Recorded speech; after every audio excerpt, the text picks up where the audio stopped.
Hello everyone. आज हम अपना कंप्लीट करेंगे chapter number 4, growing up as boys and girls. जिस चैप्टर में आज हम ये जानने वाले हैं कि किस तरीके की डिस्क्रिमिनेशन होता है बॉयज़ और गर्ल्स के बीच सोसाइटी के अंदर, कैसे ये कंटेक्स्ट हमारे कॉन्स्टिट्यूशन में इक्वालिटी के फॉर्मेशन को लाता है।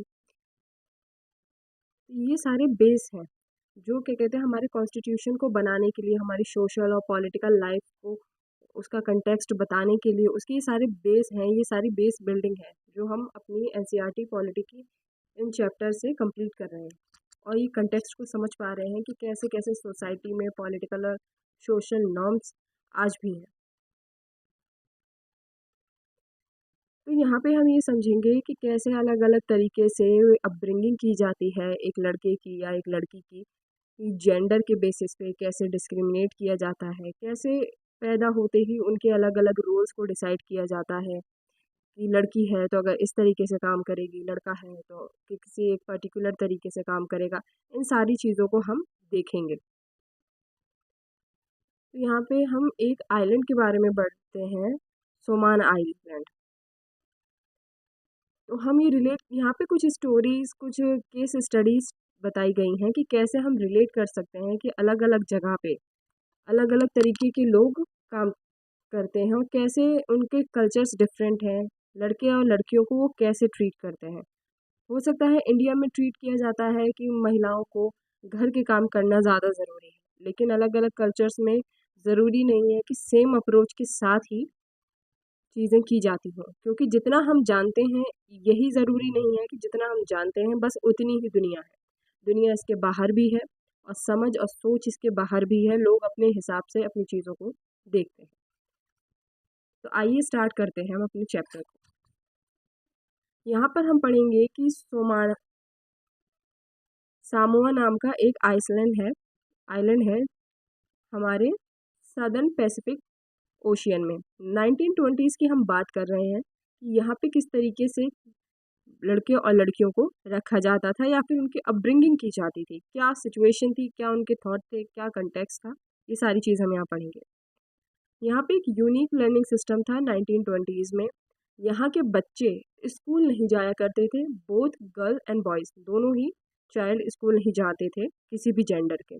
लेकिन यहाँ पे स्किल सीखना बहुत एसेंशियल्स था, वो भी लाइफ लर्निंग स्किल्स जो हमारी लाइफ में, उनकी लाइफ में काम आते थे। जैसे जो बड़े बच्चे थे वो छोटे बच्चों का ध्यान रखा करते थे और अपने एडल्ट के संग डेली एक्टिविटीज़ में इन्वॉल्व रहा करते थे। जैसे जो बच्चे बड़े हो चुके हैं, अब चलना फिरना सीख चुके हैं, तो जो भी उनके अडल्ट हैं उनके संग उनके काम में धीरे धीरे उनको स्किल्स सिखाई जाती थी उनकी लाइफ को आगे ले जाने के लिए। क्योंकि छोटी ही उम्र से जो बच्चे थे वो अपनी रिस्पॉन्सिबिलिटी समझने लगते थे। जो बच्चे चल नहीं सकते, जो बिल्कुल ही छोटे हैं, जो कुछ वक्त पहले पैदा हुए हैं, जो चल नहीं सकते, उनकी केयर अब उनके माँ बाप नहीं करते। जो उनसे बड़े बच्चे हैं वो लोग उनकी केयर करते थे और जब तक करते थे जब तक वो 5 साल के ना हो जाए। फिर जब बच्चे 5 साल के हो जाते थे तो लड़के और लड़कियों को अलग अलग रोल्स को के लिए पार्टिसिपेट कर दिया जाता था और वो उनके यंगर सिबलिंग्स की देखभाल करते थे।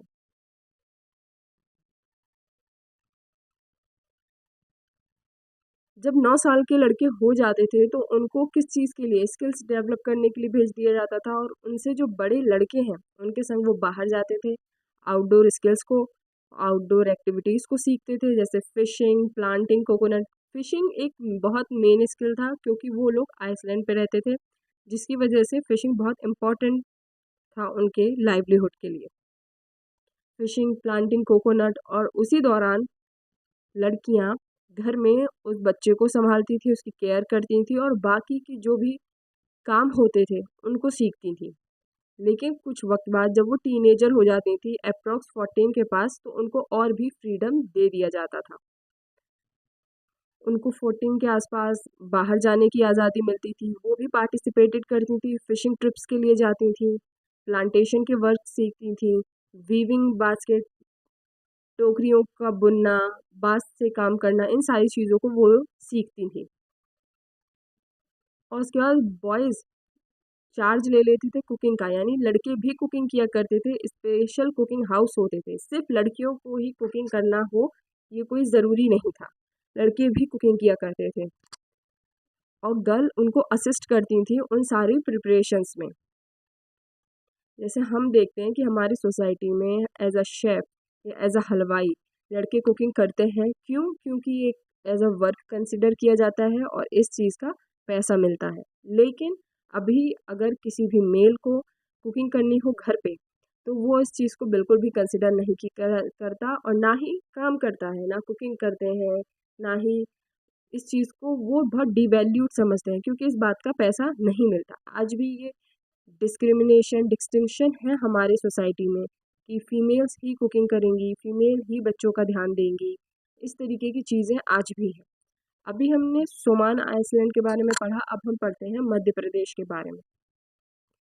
हम यहाँ पे 1960 के मध्य प्रदेश की बात कर रहे हैं। 1960s में बॉयज़ और गर्ल्स एक स्मॉल टाउन में मध्य प्रदेश में डिफरेंट तरीके के एक्सपीरियंस के साथ बड़े होते हैं। क्लास 6 तक ये सारे बच्चे साथ में पढ़ते हैं, लेकिन क्लास 6 के बाद ये बच्चे अलग अलग स्कूलों में पढ़ते हैं जो स्पेशली बॉयज़ और गर्ल्स के लिए डिनोट किए जाते हैं। तो गर्ल्स का जो स्कूल था उसकी बनावट थोड़ी अलग थी। उनका सेंट्रल कोर्टयार्ड था, यानी उनके स्कूल के अंदर ही प्लेग्राउंड था, क्योंकि उनकी सेफ्टी पर्पज़ से कि वो अंदर ही खेलें, बाहर ना जाएं, किसी भी तरीके की अनसेफ्टी ना हो, इनसिक्योरिटी उन लड़कियों को ना हो। और लड़कों का जो स्कूल था उसकी बनावट अलग थी। उनके स्कूल में स्कूल प्लेग्राउंड नहीं था, उनके स्कूल के बाहर एक ओपन प्लेग्राउंड था जिसमें वो खेलते थे। तो स्कूल से लौटते वक्त लड़के और लड़कियां अलग अलग तरीके का डिफरेंट बिहेवियर करते थे। लड़कियां ग्रुप बना के स्कूल जाती थी और स्कूल से लौटते वक्त भी ग्रुप बना के अपने घर जाती थी, ताकि वो सेफ रह सकें, सेफ्टी फील कर सकें, उनको कोई टीज ना करे, हैरेस ना करे, इस वजह से वो ग्रुप में आती जाती थी। लेकिन लड़के क्या करते थे, स्कूल से निकलने के बाद वो इधर उधर घूमते थे, गेम्स खेलते थे और रोड्स पे बाइसिकल्स चलाते थे गलियों में। तो आप ये देख सकते हैं कैसे अलग अलग तरीके की कंडीशनिंग की गई है लड़कियों की। जैसे स्टार्टिंग से ही होता है कि हम लड़कियों को बहुत सॉफ्ट रखते हैं, उनको टॉयज़ भी अलग देते हैं, उनके खेलने की चीज़ें भी बहुत अलग रखते हैं। हम स्टार्टिंग में जो शुरुआत करते हैं बच्चों में इमोशंस डालने की, हम उसमें ही डिफरेंस क्रिएट कर देते हैं, जिससे कि सोसाइटी में भी जेंडर डिफरेंसेस हमेशा से बने आ रहे हैं। तो इस तरीके की सोसाइटी जो है वो जेंडर डिफरेंसेस को क्रिएट करती है अर्ली एज से ही। जैसे कि लड़कों को एज अ गिफ्ट हम कार देते हैं और लड़कियों को एज अ गिफ्ट हम डॉल्स देते हैं। हम पहले से ही बता देते हैं कि आपका ये रोल है। उनके पैदा होने से पहले ही हम ये बिल्कुल दिमाग में क्लियर होता है हमारे कि गर्ल्स हैं तो डॉल से ही खेलेंगी, लड़के हैं तो कार या किसी भी ऐसे टॉयज से खेलेंगे जो थोड़ा वाइब्रेंट हो, जो थोड़ा मोर एक्टिव हो। गर्ल्स हैं तो बहुत सॉफ्ट होंगी, डेलिकेट होंगी, सॉफ्टली बोलना चाहिए, लड़कों को टफ रहना चाहिए। जैसे कि बहुत एक फेमस नॉर्म है कि लड़कों को रोना नहीं चाहिए, लड़कियां बहुत सॉफ्ट स्पोकन होती हैं। इस तरीके की चीज़ें जो हम पहले से ही शेप कर देते हैं एज अ जेंडर रोल, कि ये काम तो किसी पर्टिकुलर जेंडर का इंसान ही करेगा और कोई नहीं कर सकता। तो ये जेंडर रोल किस चीज़ को इन्फ्लुएंस करते हैं, हमारी एजुकेशन को इन्फ्लुएंस करते हैं, हमारे करियर को इन्फ्लुएंस करते हैं और सोसाइटियल स्टेटस को इन्फ्लुएंस करते हैं। जैसे कि मैन और वुमेन आज भी इक्वली वैल्यूड नहीं है हमारी सोसाइटी में, आज भी उन्हें अनइक्वली ट्रीट किया जाता है। On the basis of opportunities उनको डिफरेंस होता है, उनकी अपॉर्चुनिटीज़ में, उनके रिकग्निशन में और प्रोफेशनल ग्रोथ और लाइफ चॉइस में भी उनको कई सारे प्रभाव झेलने पड़ते हैं इन सारी चीज़ों के। जैसे कि आप अगर ये मानिए आप किसी भी बड़ी टीसीएस या फिर टीसीएस नहीं, एमएनसीज कंपनीज में काम करते हैं एज अ एम्प्लॉय, तो आपका जो प्रमोशन है वो आपके वर्क के बेस पे होना चाहिए, यानी कि कौन इंसान ज़्यादा अच्छी परफॉर्मेंस करता है, किस तरीके का काम करता है, हम बजाय इसके कि कौन विमेन है और कौन नहीं है। मेंस और वुमेन्स के केस में हमें किसी को प्रमोट नहीं करना चाहिए, ना ही किसी को डिस्क्रिमिनेट करना चाहिए, ना किसी को डिसवैल्यू करना चाहिए, क्योंकि डिग्निटी भी हमारे लिए उतनी ज़रूरी है।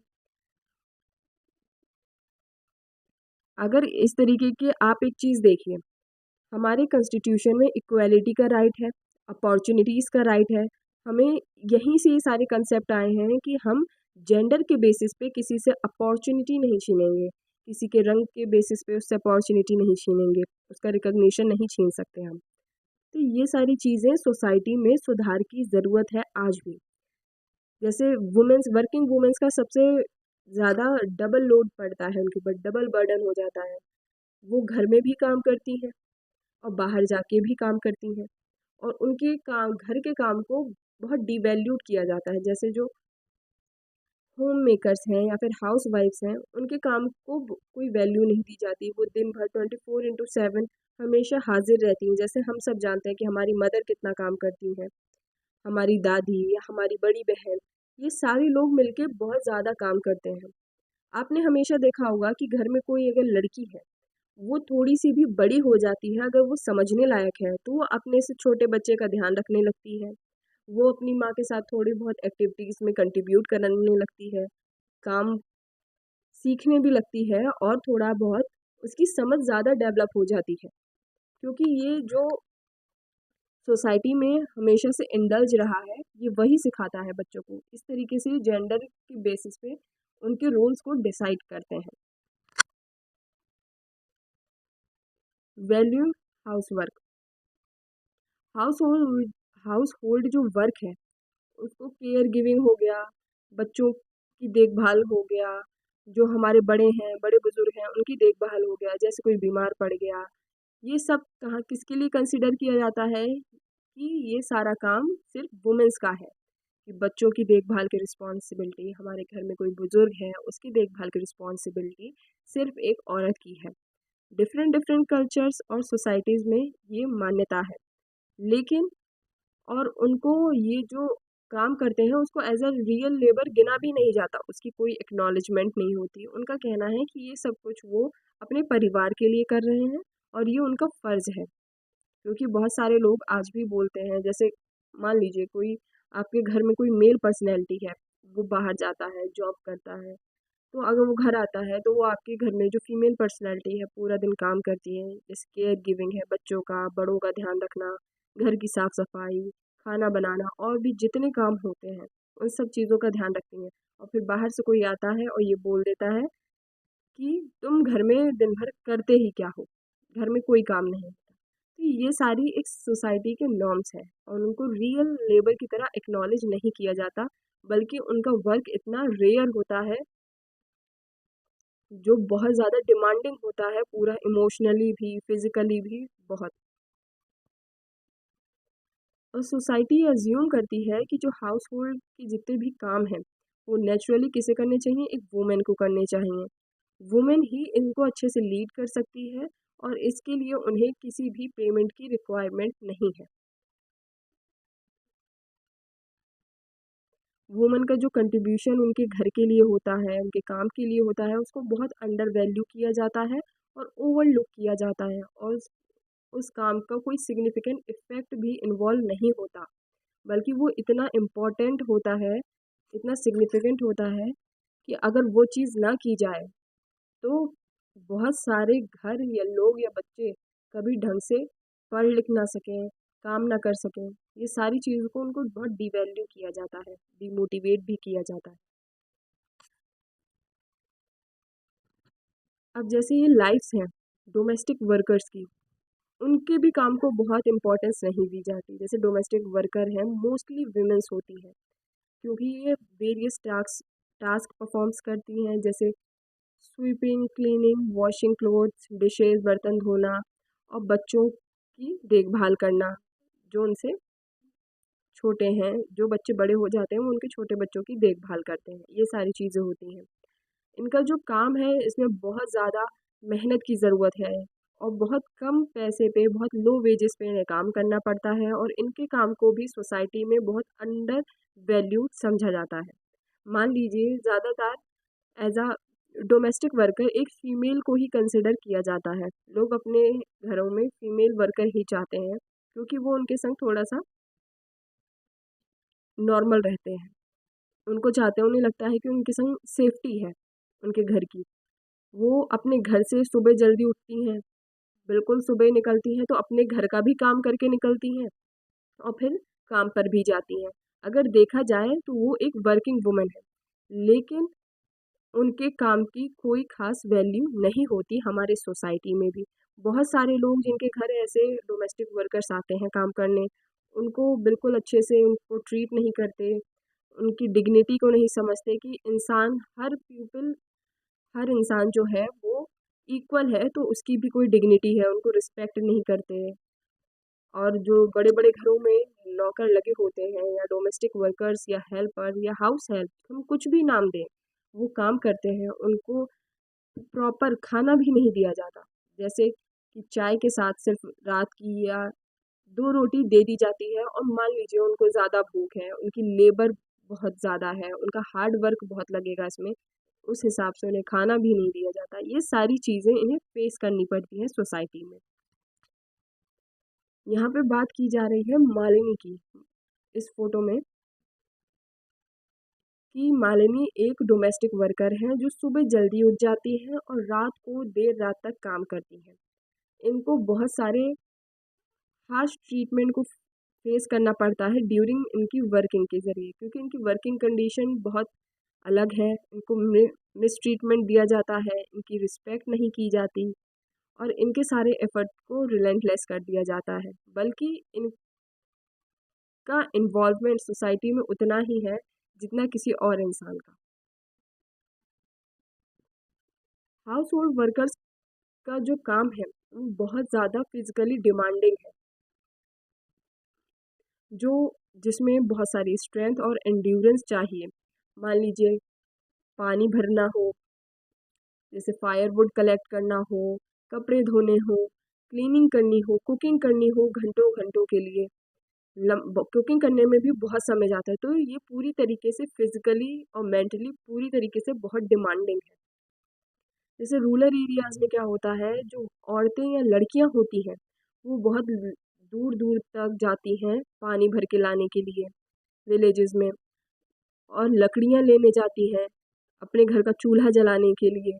तो ये बहुत फिजिकली एग्जॉस्ट कर देते हैं ये सारे टास्क उन सबको, और फिर भी उसके बाद भी उनको डिसमिस कर दिया जाता है या ओवरलुक किया जाता है उनके वर्क से। उनके वर्क को कोई वैल्यू नहीं दी जाती और कंसिडर भी नहीं किया जाता। जैसे हाउस होल्ड के जितने भी काम हैं या केयर गिविंग, किसी को केयर करना, किसी का ट्रीटमेंट करना, केयर करना, नरिश करना, किसी को नर्चर करना, तो ये एक्सट्रीमली टाइम कंज्यूमिंग है। ये बाहर घर के बाहर जाके जो हम जॉब करते हैं उससे भी ज़्यादा टाइम कंज्यूमिंग है।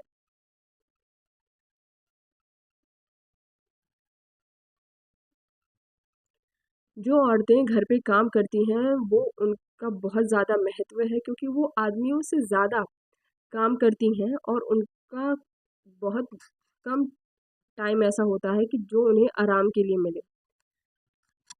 यहाँ पे एक स्टडी दिखाई गई है सेंट्रल स्टैटिकल ऑर्गेनाइजेशन ने, जो की थी 1998 और 1999 में, जिसने सोसाइटी में जो डिस्पैरिटी है, जो डिस्क्रिमिनेशन है टूवर्ड्स वुमेन्स के टोटल वर्कलोड पे और मेंस के टोटल वर्कलोड पे, उसको बताया है कि वुमेन के ऊपर कितना ज़्यादा वर्कलोड है और फिर भी उनकी कंट्रीब्यूशन को अनरिकॉग्नाइज रखा जाता है, उसको ज़्यादा खासियत या अहमियत नहीं दी जाती। तो यहाँ पे एक स्टेट है हरियाणा, उसमें ये बताया गया है कि वर्क आवर पर वीक, यानी वर्क आवर पर वीक जिसको पेड, यानी जिसकी तनख्वाह मिलती है उन्हें, वो 23 घंटे हैं, यानी पर वीक 23 घंटे काम करती हैं। और अनपेड जो है house work hour per week, वो 30 घंटे काम करती हैं जो अनपेड है, यानी कुल मिला के 53 घंटे काम करती हैं।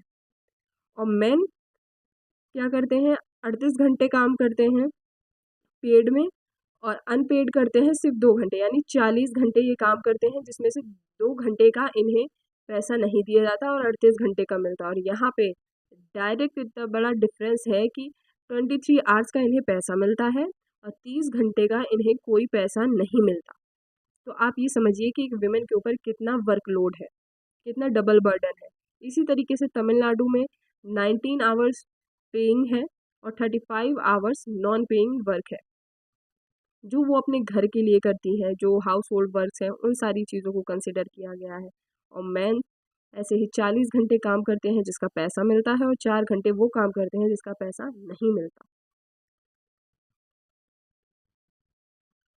तो यहाँ पे बेसिकली बताने की कोशिश ये की जा रही है कि कैसे सोसाइटी में आज भी लोग सिर्फ घर के बाहर जाके काम करना या जॉब करना या उस जॉब से जो इनकम आती है उसी को काम समझते हैं। जो लोग घर में काम कर रहे हैं, आपकी हेल्प करते हैं, आपके पूरे घर को मैनेज करते हैं, उसकी कोई कीमत नहीं है।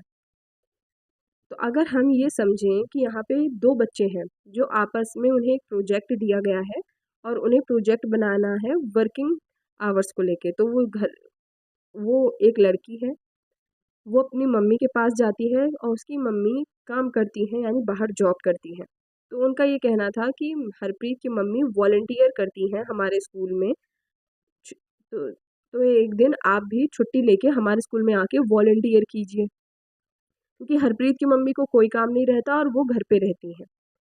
तो उनको लगा कि उनकी उन्होंने अपनी बेटी को समझाया कि ऐसा नहीं है कि वो कोई काम नहीं करती, वो बहुत सारे काम करती हैं।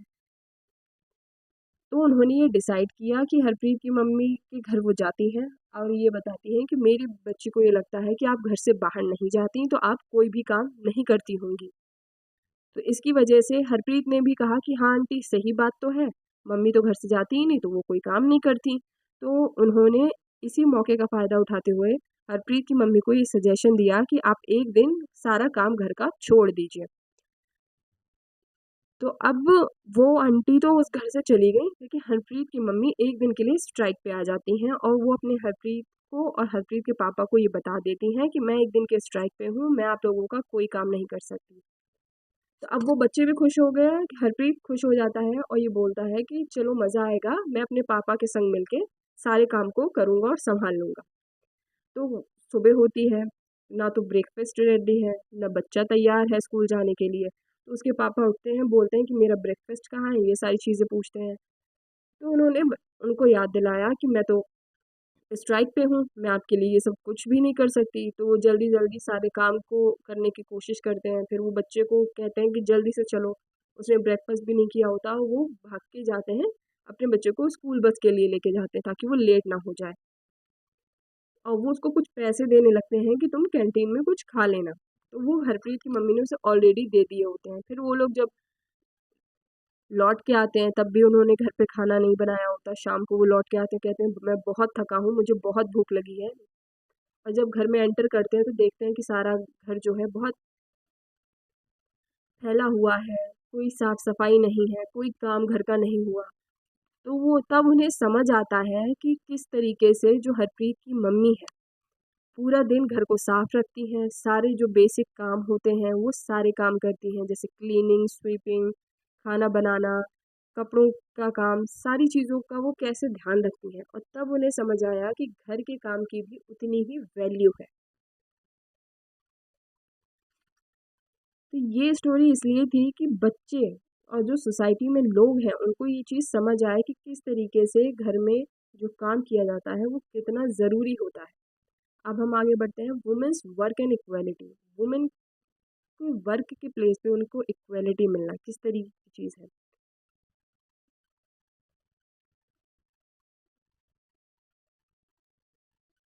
जैसे जो वुमेन घर में काम करती हैं, हाउस होल्ड है या उनका केयर गिविंग वर्क है, लार्जर सिस्टम पे अगर देखा जाए तो जेंडर इनइक्वालिटी को दर्शाता है। उनकी कोई, आपने अभी तक के चैप्टर में पढ़ा, उनको डिवैल्यू ही किया जाता है।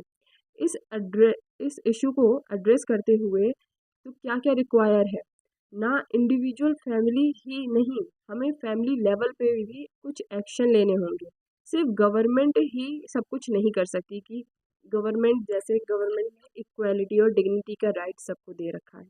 लेकिन हमें अपनी सोच में, अपने घर से, जैसे कहते हैं ना चैरिटी बिगिंस एट होम, तो घर से ही शुरुआत करनी होगी। जो हमारी मदर है, जो हमारी सिस्टर्स हैं, जो सारे काम को करती हैं, भले ही वो बाहर नहीं जाती, ऑफिस नहीं जाती या कोई जॉब का उन्हें पैसा नहीं मिलता, लेकिन हमें फिर भी उनका काम उतना ही सिग्निफिकेंट है जितना किसी और का। हमें उनके काम को उतनी ही वैल्यू और कंसिडरेशन देना चाहिए। इक्वालिटी क्या है? की प्रिंसिपल है हमारे कॉन्स्टिट्यूशन का। तो स्टेट जेंडर बायस नहीं हो सकता, किसी भी तरीके से डिस्क्रिमिनेट नहीं कर सकता।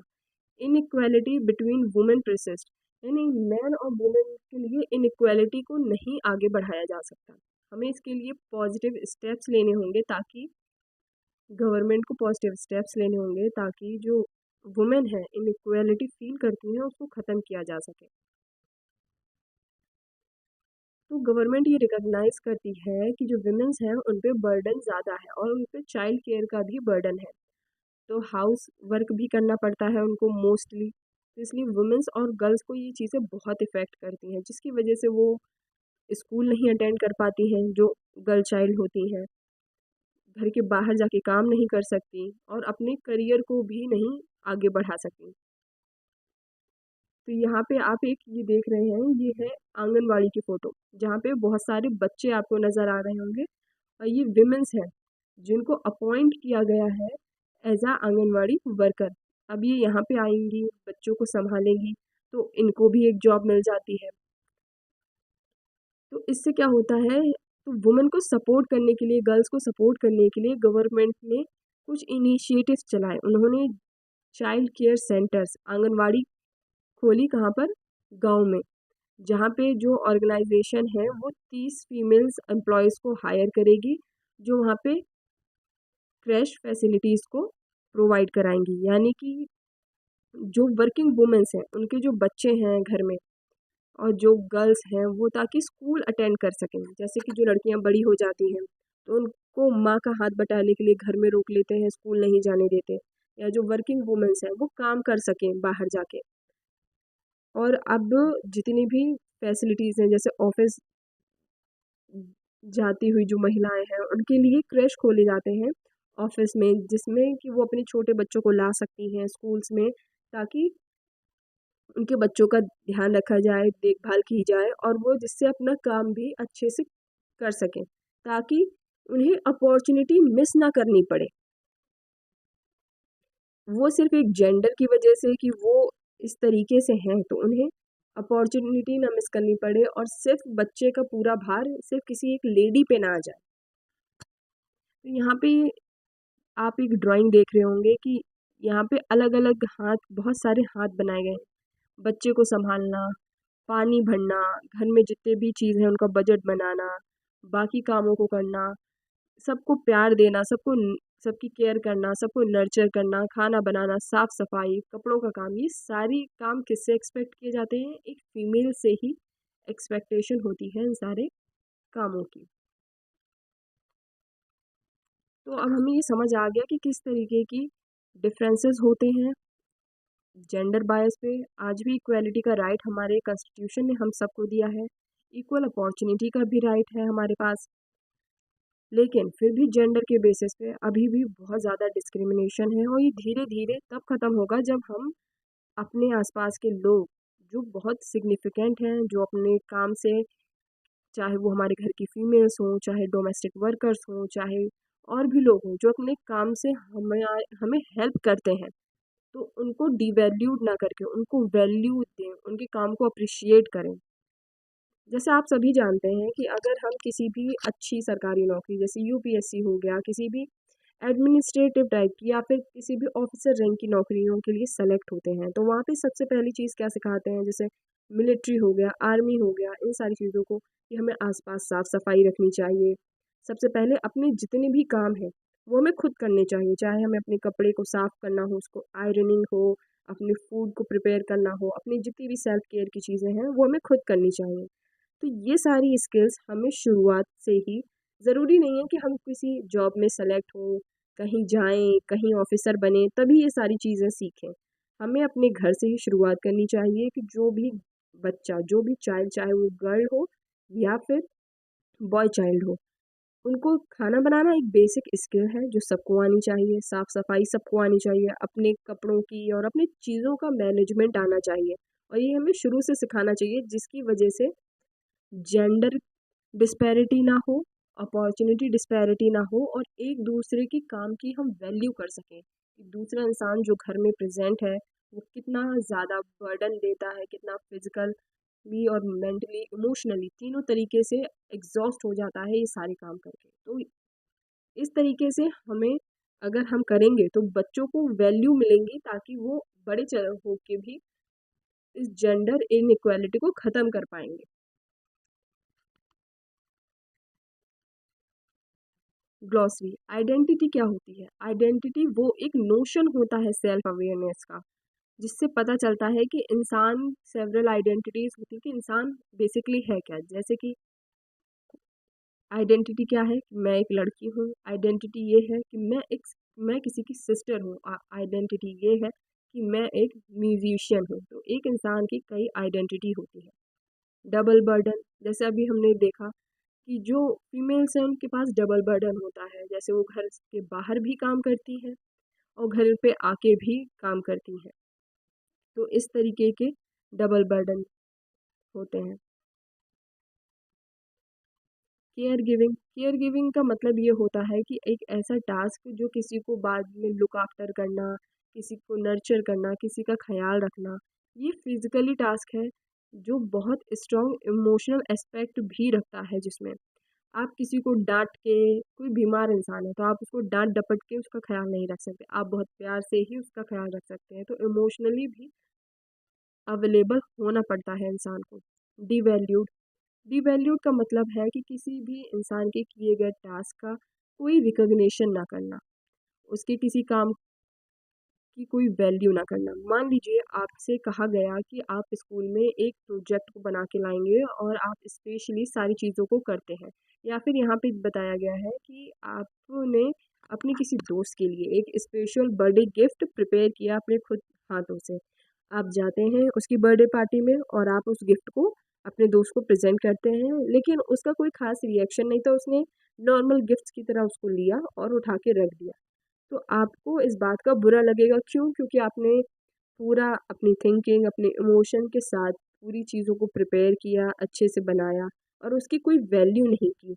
इसी तरीके से जो घर में लोग हैं जो काम करते हैं, पूरे इमोशंस, पूरे फिजिकल और मेंटल हेल्थ को एग्जॉस्ट कर देते हैं और फिर भी उनके काम को डिवैल्यू किया जाए तो ये उनको भी उतना दुख पहुंचाता है।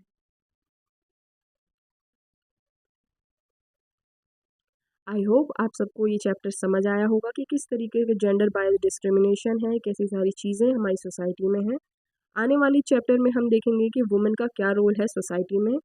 तब तक के लिए बेस्ट ऑफ लक और subscribe my channel for more knowledgeable videos.